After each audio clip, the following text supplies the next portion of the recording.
सत कबीर की दया अत आदरणीय गरीबदास साहिब जी की अमृतवाणी मंगलाचरण। गरीब नमो नमो सत पुरुष को नमस्कार गुरु के नहीं, सुर नर मनजन साधुआ संतो सर्वस दे नहीं। सतगुरु साहेब संत सब दंडो तुम प्रणाम, आगे पीछे मध्य हुए तिनको जहाँ कुर्बान। नराकार निर्विषम काल जाल व बंधनम, निर्लेपम निज निर्गुणम अकल अनुबेशुंदनम। सोहम सुरति समाप्तम सकल समाना निर्तल, उज्ज्वल हिरंबर हर दमम बे परवा अथा है। वार पार नहीं मध्यतम, अनाहद मंत्र सुखसलाद मंत्र, अजोख मंत्र बेसुन मंत्र, निर्वाण मंत्र थी है। आदि मंत्र युगादि मंत्र, अजल अभंगी मंत्र, सदा सत्संगी मंत्र, लौलीन मंत्र गैर गंभीर है। सोहम सुभान मंत्र, अगम अनुराग मंत्र, निर्भय अडोल मंत्र, निर्गुण निर्बंध मंत्र, निश्चर मंत्र नेक है। गैबी गुलजार मंत्र, निर्भय निराधार मंत्र, सुमृत सुकृत मंत्र, अगमी अबंच मंत्र, अदली मंत्र अलेख है। फजलम फराक मंत्र, बिन रसना गुणलाप मंत्र, झिलमिल जहूर मंत्र, सर्वंग भरपूर मंत्र, सैलान मंत्र सार है। निरंकार गर्क मंत्र, तेज पुंज परख मंत्र, अदली अबंध मंत्र, अजप्पा निरसंद मंत्र, अविगत अनहद मंत्र, दिल में दीदार है। वाणी विनोद मंत्र, आनंद असोद मंत्र, कुर्सी करार मंत्र, अनबय उचार मंत्र, उज्ज्वल मंत्र अलेख है। साहिब सतराम मंत्र, साई निकाम मंत्र, पारक प्रकाश मंत्र, हीरंबर उल्लास मंत्र, मौले मलार मंत्र, पलक बीच खलक है। साधक के पाप नाश नहीं होते। अरे फिट्टे मुंह थारे। निरंजन धन तेरा दरबार, निरंजन धन तेरा दरबार, जहाँ पर तनिक न न्याय विचार। निरंजन धन तेरा दरबार, निरंजन धन तेरा दरबार, जहाँ पर तनिक न न्याय विचार। भाई वैश्या उड़े मुल मुल खासा, गल मोतियों के आर। वैश्या उड़े मुल मुल खासा, गल मोतियों के हार। पतिव्रता को मिले न खादी व सूखा निरस आहार। निरंजन धन तेरा दरबार, निरंजन धन तेरा दरबार, जहाँ पर तनिक न न्याय विचार। जहाँ पर भाई पाखंडिया की पूजा जग में, संत को कहें लबाड़। पाखंडी की पूजा जग में, संत को कहें लबाड़। इन अज्ञानी को परम विवेकी, ज्ञानी को मूड गवार। निरंजन धन तेरा दरबार, निरंजन धन तेरा दरबार, जहाँ पर तनिक न न्याय विचार। निरंजन धन तेरा दरबार, निरंजन धन तेरा दरबार। कह कबीर सुनो भाई साधो, या सब उल्टा व्यवहार। कह कबीर सुनो भाई साधो, या सब उल्टा व्यवहार। ये सच्चों को तो झूठा बताओ, इन झूठों का एतबार। निरंजन धन तेरा दरबार, निरंजन धन तेरा दरबार, जहाँ पर तनिक न न्याय विचार। कह कबीर सुनो भाई साधो, या सब उल्टा व्यवहार। कह कबीर सुनो भाई साधो, सब उल्टा व्यवहार। सच्चों को तो ये झूठा बतावे, इन झूठों का एतबार। निरंजन धन तेरा दरबार, निरंजन धन तेरा दरबार जहां पर तनिक न न्याय विचार। परमात्मा कहा करते थे, जब ही सतनाम हृदय धरो बाई भयो पाप को नाश। जैसे चिंगारी अग्नि की बाई पड़े पुराने घास। तो कबीर जी की इन बातों को ये नकली ऋषि महर्षि ने क्या करते, झूठा है कबीरता है। भाई पाप का नाश नहीं हो सकता, किसी ग्रंथ में नहीं लिखा है। मारा करते रुके व नकली। और परमात्मा ने क्या करते, देखो रे कि साथ जुल्म कर रखा है इस काल ने। परमेश्वर कबीर जी ने इस ज्योति निरंजन ब्रह्म के हृदय में अंतःकरण में ये पांचों वेद बाई फोर्स फीड किए थे कि यो फिर उसके फिर अपनी ही रिमोट से इसके द्वारा बाहर करवाए थे। इसने श्वासों द्वारा, जैसे किसी का उल्टी पड़ गया उसका बस की ना होती, वो गिरेगा उल्टी, फिर कि उल्टी कोई गिर कर अजीब करे, तो ऐसे इसके अंदर से ये फिर बाहर निकलवाए थे समुद्र में। तो इसने क्या किया, एक दो चौथा पांचवा वेद था सूक्ष्म वेद, वो जला दिया, खत्म कर दिया, नाश कर दिया, दबा दिया। और ये 4 वेद दे दिए, ये देने पड़े। ये 4 वेद दे दिए। इसमें कबीर जी द्वारा अपनी महिमा पूरी फीड करवा रखी, ब्रह्म इसमें कर रखी है कि परमात्मा क्या करता है। इसलिए क्या था कि मेरी आत्मा ये गलती तो करगी और यू काल ही मिसगाइड करेगा, क्योंकि इसका स्वार्थ हो गया, मजबूरी होगी कि कोई चीज तेरे का लोग ते निकलना जाए, इसको ज्ञान नहीं होना चाहिए, ये मिसगाइड करेगा। तो ये वेदों को सत्य मानेंगे और वेदों को के अंदर इन्होंने अपनी महिमा परमात्मा ने खुद ही फीड कर रखा है, इसमें दे रखी है। तो ये वेद जो है ये गॉड गिवन है उस परमेश्वर कबीर जी द्वारा इसके हृदय में। और फिर काल ने आगे ये वेद ज्यों के त्यों अपने पुत्र ब्रह्मा को दे रखे थे। और वेद ये कहते थे कि वेदों में ऐसा लिखा है, वेदों उसके विषय में यथार्थ ज्ञान तो को तत्वदर्शी संत कराएंगे, उनसे सुनो। अब वो तत्वदर्शी संत की पहचान अध्याय नंबर 15 गीता जी के प्रथम मंत्र में बताई है कि जो इस संसार ऊपर को मूल जड़ वाले इस संसार रूपी वृक्ष के विषय में पूर्ण रूप से जानता है, सर्वांग सहित सब भागों के विषय में जानता है, स वेदवित वो तत्वदर्शी संत। देखिएगा अध्याय नंबर 15 का और श्लोक नंबर मंत्र नंबर 1। ये देखो, यही पवित्र गीता जी अध्याय नंबर 15, यहां स्टार्ट है इसका। ये लिखा 1 नंबर, और ये देखिएगा, ऊर्ध्व मूलम अधः शाखम, ऊपर को मुख वाला, ऊपर को जड़ वाला, नीचे को शाखा वाला। अश्वत्थम प्राहु अवम छंदासी यसे प्रणानी। छंदासी माने छोटे छोटे छंद टुकड़े को बताता है, और उसके पत्ते जो इसके पत्ते हैं, ये जो तम वेद उसको जानता है। वेद माने जानना भी होता है, ज्ञान, जो उसके विषय में ज्ञान रखता है। स वेदवित, वो वेद के तात्पर्य को यानी वेद को जानने वाला है, अर्थात तत्वदर्शी संत है। देखिएगा, ऊर्ध्व मूलम आदि पुरुष परमेश्वर मूल वाले, अर्थात उस संसार रूपी वृक्ष का जड़ जो है वो तो पूर्ण परमात्मा यानी आदि पुरुष परमेश्वर है। और अधः, इन्होंने अधः शाखम का अर्थ लिख दिया, ब्रह्मा रूप मुख शाखा वाले नहीं, अधः माने नीचे को। ये देखो, इन्हीं के द्वारा देखिएगा अधः का अर्थ क्या किया है।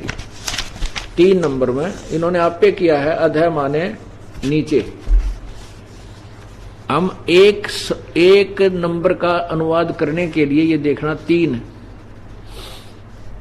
ये देखो अधः।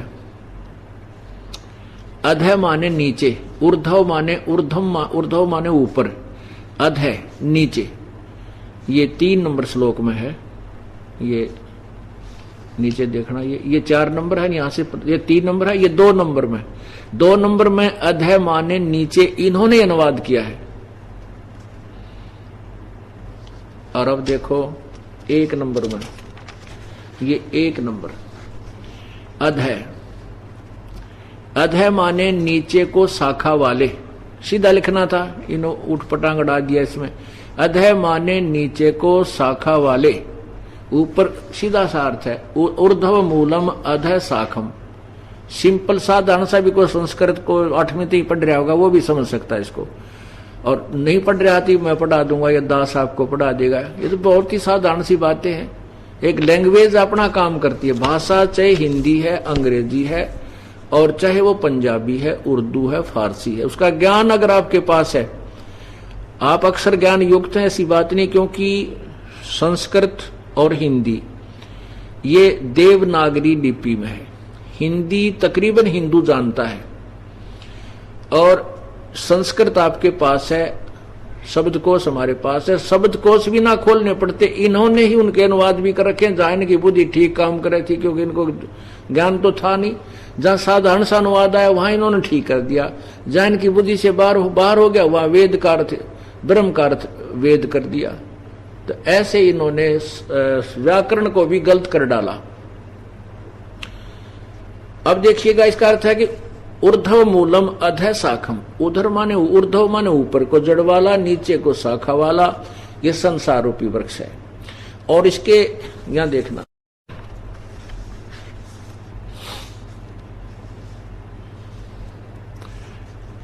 नीचे ऊपर को आदि पुरुष परमेश्वर मूल वाले, नीचे को शाखा वाले। ये नीचे को शाखा पढ़ना, इसको आगे देखो।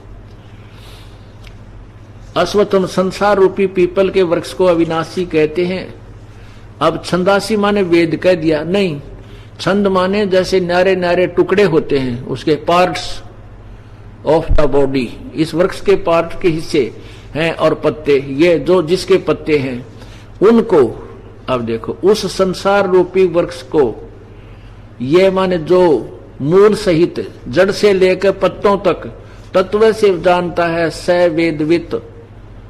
वेद माने जानना भी होता है, वेद तत्व से जानता है। स वेदवित, वह वेद के तात्पर्य को जानने वाला, अर्थात वो तत्वदर्शी संत है। अब गीता जी और वेदों का ज्ञान इनकम्प्लीट है, लेकिन रॉन्ग नहीं है। पूर्ण ज्ञान नहीं है, लेकिन गलत नहीं कह सकते। जैसे सिलेबस होता है, पाठ्यक्रम होता है, मैट्रिक यानी 10वीं तक का, उसमें 10वीं तक का ही होता है, उसे आगे का BA MA का PhD का नहीं होता। तो उनको गलत नहीं कह सकते, वो वहां तक का है। अब हमने इसीलिए कहा है कि उस तत्व ज्ञान को समझने के लिए किसी तत्वदर्शी संत की खोज कर उनको दंडवत प्रणाम कर। पूरी गीता जी में कहीं भी गीता ज्ञानदाता ने अपने लिए या किसी देवता या महर्षि के लिए दंडवत प्रणाम के लिए नहीं कहा।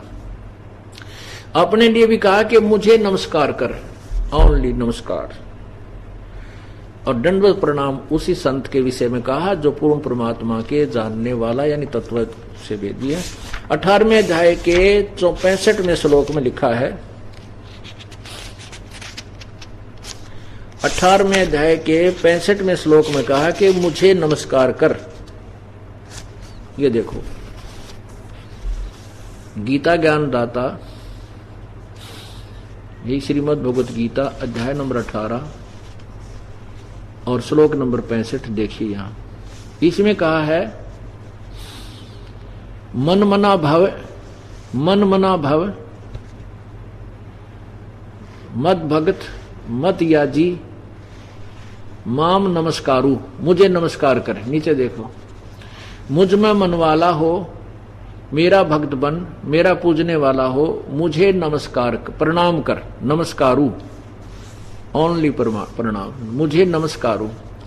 ऐसा करने से ही मुझे प्राप्त होगा, मुझसे सत्य प्रतिज्ञा, मैं तुझसे सत्य प्रतीक्षा करता हूं क्योंकि तू मेरा अत्यंत प्रिय है।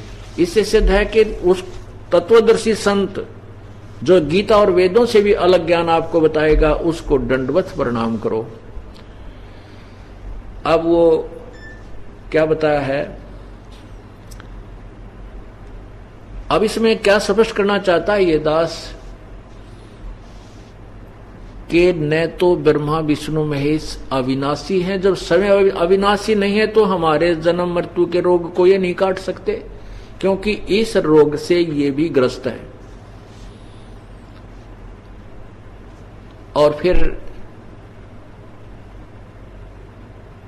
अब हम ज्योति निरंजन के ऊपर चल रहे हैं, जो उनके पिताजी हैं, जिनको ऋषि महर्षि ब्रह्म कहकर साधना करते थे और उसको अविनाशी अजर अमर बताते थे, वो भी अविनाशी नहीं है। स्वयं कह रहा मैं भी नाशवान हूं, मेरी मृत्यु जन्म होते हैं। और इसके अंदर हमारे सदग्रंथ प्रमाण देते हैं। गीता जी अध्याय नंबर 15 के श्लोक नंबर 16 में कहा है कि इस संसार में दो भगवान प्रसिद्ध हैं, एक क्षर पुरुष ये ब्रह्म है, अक्षर पुरुष ये परब्रह्म है। और इन दोनों ही के लोक में सभी के शरीर नाशवान हैं। जीवात्मा तो वैसे अविनाशी है, ये गधे की भी है, कुत्ते की भी है, वो तो अलग बात है। फिर गीता जी अध्याय नंबर 15 के श्लोक 17 में स्पष्ट किया है कि वास्तव में जो अविनाशी और भगवान जिसको हम कह सकते हैं, वो तो इन दोनों से भी भिन्न है, अन्य है। उत्तम पुरुष तु अन्य परमात्मा इति उदाहरते। वो उत्तम पुरुष एक क्षर पुरुष, एक अक्षर पुरुष, इन दोनों से भी न्यारा है वो सर्व पुरुषोत्तम, जिसको उत्तम पुरुष माने पुरुषोत्तम। वो पुरुषोत्तम अर्थात सच्चा भगवान, श्रेष्ठ प्रभु, तो इन दोनों से क्षर पुरुष यानी ब्रह्म, अक्षर पुरुष अर्थात परब्रह्म से भी भिन्न है और वही परमात्मा कहलाता है। अब इस सत्संग का निष्कर्ष निकलने जा रहा है, जो आज का 2 घंटे का परमात्मा की अमृत वर्षा है। इसको ध्यानपूर्वक सुनना। इसमें क्या बताया है कि वही परमात्मा कहलाता है। क्षर पुरुष ब्रह्म भी भगवान नहीं, परमात्मा नहीं है। भगवान का अर्थ है तो जो हमें भोगने योग्य वस्तुएं दे, जैसे खान पान या ठाठ बाट, और फिर हमें दुख ना दे, केवल सुख दे, दुख नहीं देता, वो परमात्मा कहलाता है। वो श्रेष्ठ आत्मा, परमात्मा माने श्रेष्ठ आत्मा, पुरुषोत्तम, वही वास्तव में होता है। अब और ये लोकत्रयम् अविश्य विभर्ति अव्यय ईश्वर है, जो इन तीनों लोकों में प्रवेश करके सबका धारण पोषण करता है, वो अविनाशी परमात्मा है। वास्तव में अविनाशी वो है। जैसे जड़ से खुराक चलती है वृक्ष को, मूल से खुराक चलती है, तना में आई, तना से डार में, डार से फिर शाखाओं में, शाखाओं से फिर पत्तों में आई। अब वो मूल रूपी जो परमात्मा है वो कौन है? वो परम अक्षर ब्रह्म है। गीता जी अध्याय नंबर 8 के मंत्र नंबर 1 में गीता अर्जुन ने प्रश्न किया कि प्रभु आपने जो गीता जी अध्याय नंबर 7 के श्लोक नंबर 29 में कहा है कि उस तत्ब्रह्म को और पूरे अखिल यानी सारे ज्ञान, आध्यात्मिक ज्ञान को और मुझे समझने के बाद मेरे आश्रित होकर के जो इस ज्ञान को समझ लेता है, तत्वदर्शी संत की खोज कर लेता है, तत्व ज्ञान से परिचित हो जाता है, फिर वो भक्त इस संसार की किसी भी वस्तु की इच्छा नहीं करता। वो केवल जरा मरण से छूटने का ही प्रयत्न करता है, उसी छूटने की ही कोशिश करता है। तो वो तत्ब्रह्म कौन है, मुझे उसके बारे में जानकारी बताइए। 8वें अध्याय के प्रथम मंत्र श्लोक में कहा है गीता जी में कि वो किम तत्ब्रह्म, वो कौन है? फिर वो तत्ब्रह्म जो 7वें अध्याय के 29 में जिसकी इसे में आपने बताया। 8वें अध्याय के 3रे मंत्र में कहा कि वो परम अक्षर ब्रह्म है। एक ब्रह्म, एक अक्षर ब्रह्म, एक परम अक्षर ब्रह्म, एक क्षर पुरुष, एक अक्षर पुरुष, एक परम अक्षर पुरुष। वो तीसरा जो परम अक्षर पुरुष है उसके विषय में गीता जी अध्याय नंबर 15 के श्लोक 16 और 17 में निर्णायक ज्ञान है। तो कहते हैं वही वास्तव में अविनाशी है। अब थोड़ा सा डिटेल दूंगा ये नासवान और अविनाशी की। जैसे गीता जी अध्याय नंबर 7 के श्लोक नंबर 24 और 25 में गीता ज्ञानदाता कहता है कि मुझ अव्यक्त को ये व्यक्ति रूप में कृष्ण रूप में मानते हैं। मैं कृष्ण नहीं, क्योंकि तो कृष्ण के अंदर भूत बोल रहा था, प्रेत की तरह काल बोल रहा था। ये प्रथम अव्यक्त है।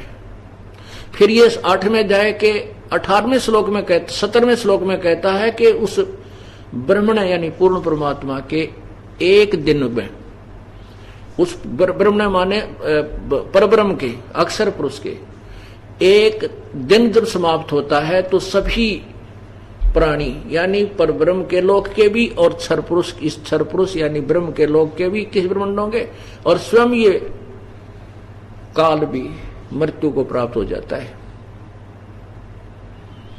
एक दिन में, उसका जब एक दिन समाप्त होता है तो 1000 युग का होता है परब्रह्म का। अब परब्रह्म का एक दिन आपको बताता हूं, उसके विषय में सुनना, क्योंकि आजकल बहुत इंटेलिजेंट हो गए हो, इतनी बड़ी बड़ी हमने डिस्कवरी कर ली है साइंस के माध्यम से, पता नहीं कितने टीवी कंप्यूटर ये क्या क्या बना लिए। एक भगवान वाले साइड में भी हम एक बार अपने तेज दिमाग को रखेंगे तो इतनी स्पीड से हम इसको कैच करेंगे, इससे लाभ होगा। और ये इंस्ट्रूमेंट जो हम बना के सुख सुविधा ढूंढ रहे थे यही रह जाएंगे, हमारे साथ नहीं जाएंगे। इनका सदुपयोग करेंगे हम परमात्मा की महिमा को जानने के लिए। अब जैसे यहां पर केवल युग लिखा है, 8वें अध्याय के 17वें श्लोक में लिखा, 16वें श्लोक में कहा कि ब्रह्मलोक तक सभी नाशवान है। ब्रह्मलोक तक के गए प्राणी भी पुनर्वृत्ति में जन्म मृत्यु आते हैं और ब्रह्म के साधक अंतिम साधना है, उनका अंतिम उपलब्धि है, ब्रह्मलोक में चले जाते हैं और वहां गए हुए भी वापस लौट कर आते हैं। गीता जी अध्याय नंबर 8 के मंत्र नंबर 16 में कहा है। 17 में कहा कि उस ब्रह्म ने, उस परब्रह्म के एक दिन जब समाप्त होता है तो सभी प्राणी नष्ट हो जाते हैं और उसके रात्रि के प्रवेश काल में उसमें प्रवेश कर जाते हैं। वो 1000 युग की होती है, उसका 1000 युग है, नोट चतुर्युग। यहां पर युग और चतुर्युग का अंतर है, ये ध्यान रखना। ब्रह्मा का एक दिन 1000 चतुर्युग का होता है ब्रह्मा का, और परब्रह्म का केवल 1000 युग का होता है, लेकिन उसकी काउंटिंग अलग होती है। एक चतुर्युग में 43,20,000 वर्ष होते हैं, एक चतुर्युग, सतयुग, त्रेता, द्वापर, कलयुग। और ब्रह्मा जी का 1000, वैसे 1008 युग होता है चतुर्युग, और हम उसको 1000 चतुर्युग मानकर चलते हैं। इतनी ही ब्रह्मा जी की रात्रि होती है, तो 2000 चतुर्युग का दिन रात बन गया ब्रह्मा जी का। तो 30 दिन का एक महीना, 30 दिन का एक महीना, और 12 महीने का वर्ष, ऐसे 100 वर्ष की आयु ब्रह्मा जी की हुई। विष्णु जी की ब्रह्मा जी से 7 गुना अधिक, और शिव जी की जो तमोगुण भगवान काल का पुत्र है उसकी विष्णु जी से 7 गुना, अर्थात ब्रह्मा से 49 गुना उस शिव की मृत्यु है। और जब एक शिव मर जाता है, ओए होए, अब एक वो तमोगुण शिव जब मरता है तो एक ब्रह्मांड का, एक ये जो शिव मरता, ऐसे जब तो एक युग हो जाता है उसका परब्रह्म का, एक युग होता है परब्रह्म का। आप देखो हिसाब लाके, एक यहां का त्रिलोकीय शिव मरता है तो परब्रह्म का एक युग होता है।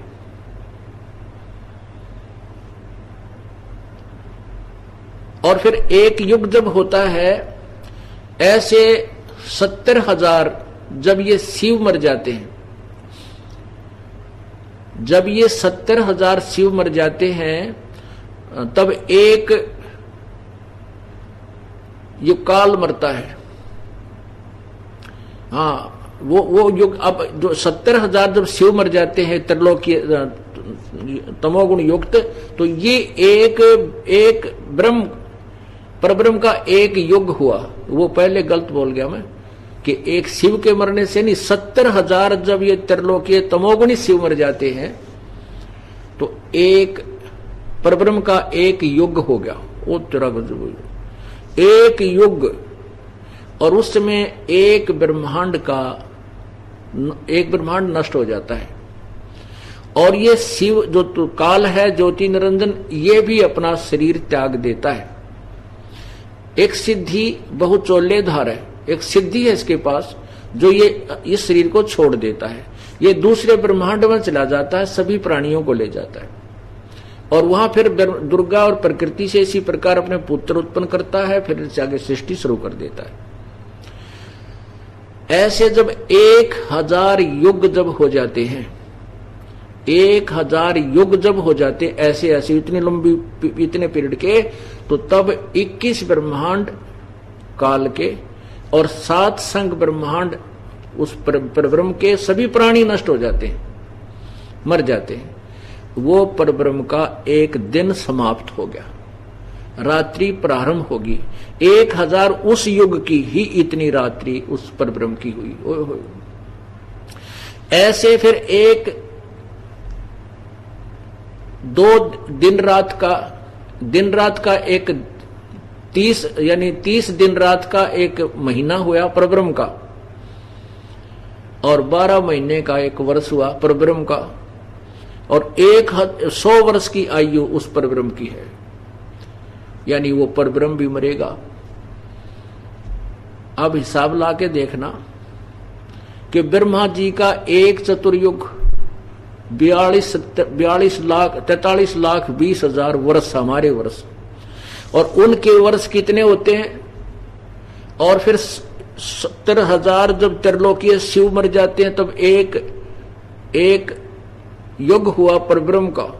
वो तरह जो और ऐसे 1000 युग जो पूरे 1000 युग का दिन, 1000 युग की रात परब्रह्म की, और 30 दिन का दिन रात का एक महीना, 12 महीने का एक वर्ष, और 100 वर्ष की उस अक्षर पुरुष परब्रह्म की आयु, और फिर भी मरेगा। इसलिए इसको भी अक्षर पुरुष कह दिया। अक्षर का अर्थ होता अविनाशी और क्षर का होता नाशवान। इसको अविनाशी बता दिया क्योंकि बहुत लंबा समय है इसकी मृत्यु का, लेकिन मृत्यु अवश्य है। एती उम्र बुलंद मरेगा अंतरे, सतगुरु लगे न कान न भेंटे वो संतरे। वो संत, वो तत्वदर्शी संत नहीं मिले, सतगुरु नहीं मिला, इस करके इतनी लंबी आयु भी अगर हो जाएगी तो भी मृत्यु होगी। अब गीता जी अध्याय नंबर 8 के श्लोक नंबर 18 में कहा है कि जब परब्रह्म का एक दिन समाप्त हो जाता है तो सभी प्राणी, परब्रह्म के भी और ब्रह्म के भी, क्षर पुरुष के भी और अक्षर पुरुष के भी, उस परब्रह्म के लोक में समा जाते हैं। और जब दिन प्रारंभ होता है फिर वहां से सभी प्रकट होते हैं उस अव्यक्त से। उसको अव्यक्त कहा है। अब 18वें अध्याय के 20 और 21 में कहा है कि इस अव्यक्त से भी जो अव्यक्त है, वो दूसरा जो अव्यक्त भाव है, वो सभी प्राणियों के नष्ट होने पर भी कभी नष्ट नहीं होता। वो वास्तव में अविनाशी है। अब 15वें अध्याय के 16 और 17 श्लोक को अब समर्थन दे रहा है 8वें अध्याय का 20, 18 और 20।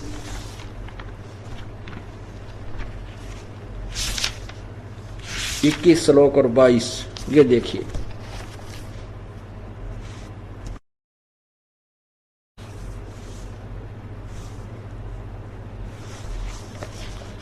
ये 8वां अध्याय।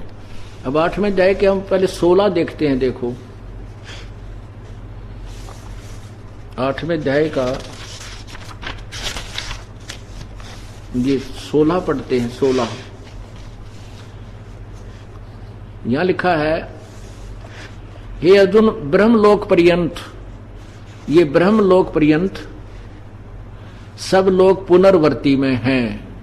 यानी ब्रह्मलोक तक सभी पुनर्वर्ती यानी दोबारा आने जाने में हैं। इन्होंने इसका अनुवाद गलत किया है, किंतु एक कुंती पुत्र मुझको प्राप्त होकर पुनर्जन्म नहीं होता, ऐसा नहीं है इसका अर्थ। अगर ऐसा एक गीता ज्ञानदाता कहता तो पहले अपने बारे में ये नहीं कहता कि मेरे तेरे बहुत जन्म हो चुके हैं। और दूसरे अध्याय के 70वें श्लोक में लिखा कि अविनाशी तो उसको जान जिसको मारने में कोई समर्थ नहीं है। और अब 70वें श्लोक में लिखा है, ये 70वां अध्याय है ना, 8वें अध्याय का 70वां श्लोक, ये अध्याय नंबर 8 का नीचे देखो, ये 16, ये 70वां है। इसका अनुवाद यहां किया है। इसमें क्या कहा कि ब्रह्मणे, इन्होंने ब्रह्मण का अर्थ ब्रह्मा कर दिया, जबकि ब्रह्मणे का अर्थ है सच्चिदानंद घन। यानी वैसे ब्रह्मणे का अर्थ होता नेक्स्ट परमात्मा, नेक्स्ट।